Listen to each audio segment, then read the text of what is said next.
Someone mentioned the fact that Boxman is technically KO's stepdad in the comments section on my Boxman character analysis. And yeah, I neglected to touch on or really discuss this. I've been thinking about it since then and what kind of impact that has in the handful of times the show itself addresses this. It's not something covered overtly, but it is worth discussing or unpacking beyond how funny it is in the vacuum. Throughout the show itself, Boxman and Venomous are canonically business partners, and their relationship is heavily coded as gay partners building and raising a blended family. The most overt nods are Raymond referring to Professor Venomous as stepfather, Daryl mentioning that he sees Boxman and Venomous as father figures, and eventually, Boxman and PV wearing wedding rings in Thank You for Watching the Show.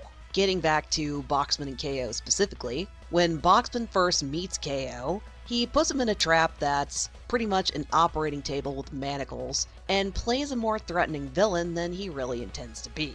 It's kinda interesting looking at Boxman's first interaction with KO, compared to the rest of the series. Boxman built a family to love and support him unconditionally. There's a precedent that he invents evil robots to sell, or act as minions, but he calls them his kids. He has no qualms about blurring the line between family and business. He controls them through fear, authoritarian rule, and manipulation. If they don't do exactly what he wants, he threatens to revoke his love and care. Whatever other interactions Boxman had in trying to make friends or build relationships shaped his life trajectory and goals as a villain.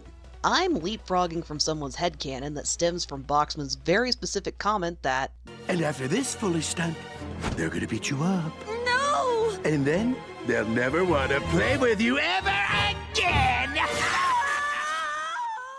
he thinks that KO sneaking into Boxmore and trying to take on Boxman himself equates to whatever thing he tried and was beat up or shunned over at some indeterminate point. Boxman honestly believes that whatever punishment he expects Rad and Enid to dole out trumps anything he could dream up. I'm scared to know what Boxman's home life or broken friendships looked like, since he's baffled by how empathetic and understanding Rad and Enid are. Boxman's collective experiences taught him that love is conditional, mistakes are excuses to treat someone else as an emotional punching bag, and no one is trustworthy. He needs full, uncontested control over everything, everyone, and his environment. Enter KO, a wide-eyed kid full of hope, eager to learn about others, and the worst part, an active desire to make friends. Boxman develops a very specific, personalized grudge against KO.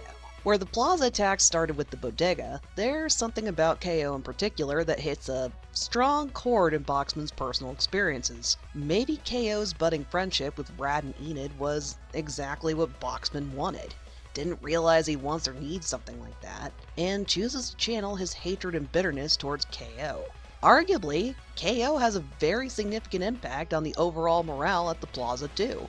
Rad and Enid become that much more open-minded, Mr. Gar's stoic facade loosens up, and countless other little touches or ripple effects that'd be difficult to pull together in a comprehensive list. Setting the stage with this kind of dynamic helps paint how bizarre it is for Boxman to confide in KO, Rad, and Enid in the episode Lord Cowboy Daryl. His world has been turned upside down. He took his position as Boxmore CEO and center of his children's universe for granted. It's honestly difficult for him to understand why Daryl betrayed him, why his kids don't miss him, what revenge Daryl is seeking, and that Daryl's turnabout is a result of generational trauma. Daryl felt like he had to hold more power and influence in Boxman to feel heard or acknowledged.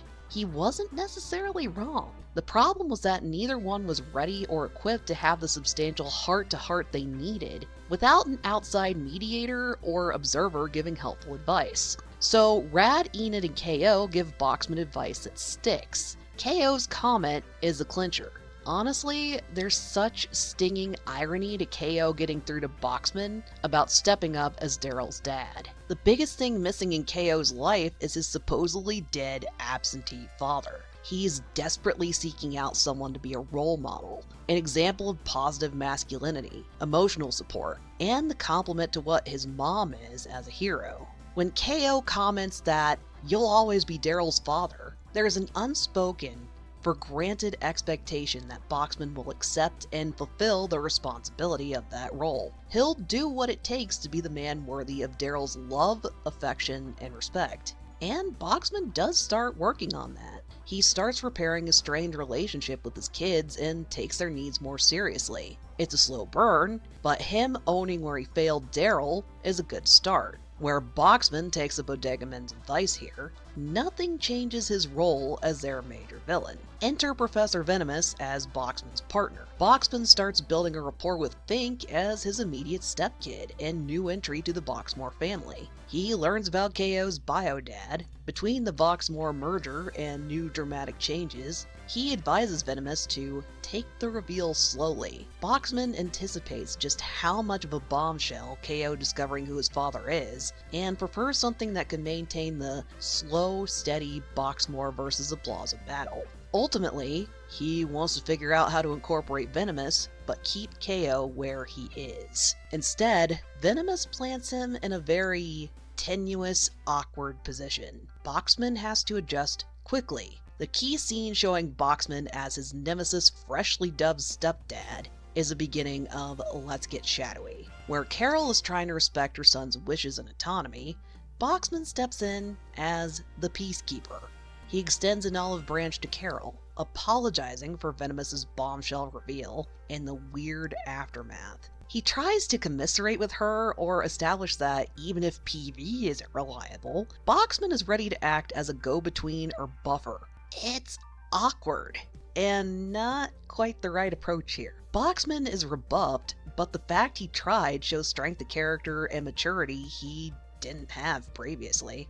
Boxman's reaction to KO's overnight bag reveals that Venomous is doing a terrible job keeping his partner in the loop on this new arrangement. At the beginning of the episode, Carl, Boxman sets up a sports game match with the Boxbots to help create a bonding opportunity for Venomous and KO. The end of the episode is quietly devastating. Despite how much he bent over backwards to carve out a space for KO, Boxman was bulldozed in favor of Venomous' selfish desires. Boxman is sitting there, starting to grieve the loss of his relationship, and trying to figure out what to do next. Viewers see the nightmare-rolling consequences when Boxman confronts and breaks up with Shadowy in the episode Dendy's Video Channel. With how Boxman talks to Shadowy, he focuses on Venomous' shitty behavior, and KO is rolled up as part of these accusations.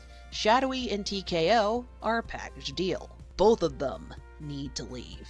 It's interesting to highlight that Boxman easily and readily made room or concessions for Fink. He's courteous to her on his way out, too. KO was always a very shaky, tentative line. Regardless of Venomous making amends with Boxman, there's no real follow-up to KO and Boxman. Maybe they implicitly decided that since KO has no contact with Venomous outside of hero and villain spats, that extends to Boxman too. It's probably a relief to return to status quo and keep a very rigid, defined hero and villain line in the sand. That's just my takeaway from what little there is, and thank you for watching the show and no other direct interactions between KO and Boxman. This is something I'd really like to see explored in fanfic, and if there are any good fanfics, send them my direction please, because this dynamic is so interesting to me. I'd like to give a shout out to Starberry and Apricity on Patreon. If you donate to my Patreon or Ko-fi and would like a personalized shout out, send me a message and what name you'd like to be referred to as. Thank you for watching. If you enjoyed, please like, subscribe, and leave a comment, even if it's unrelated late night shower thoughts. Share this with your family, friends, and your local Saturday morning cartoon villain. If you love OKKO and are looking for some decor, I have something special for you. There's a Voxy Bunch pumpkin patch visit illustration on a leaf-shaped wood panel, and I have a witchy red-knit date night featuring a KO cameo. Halloween's coming, so one of these might be a perfect holiday gift. I have them up on eBay right now. Check them out!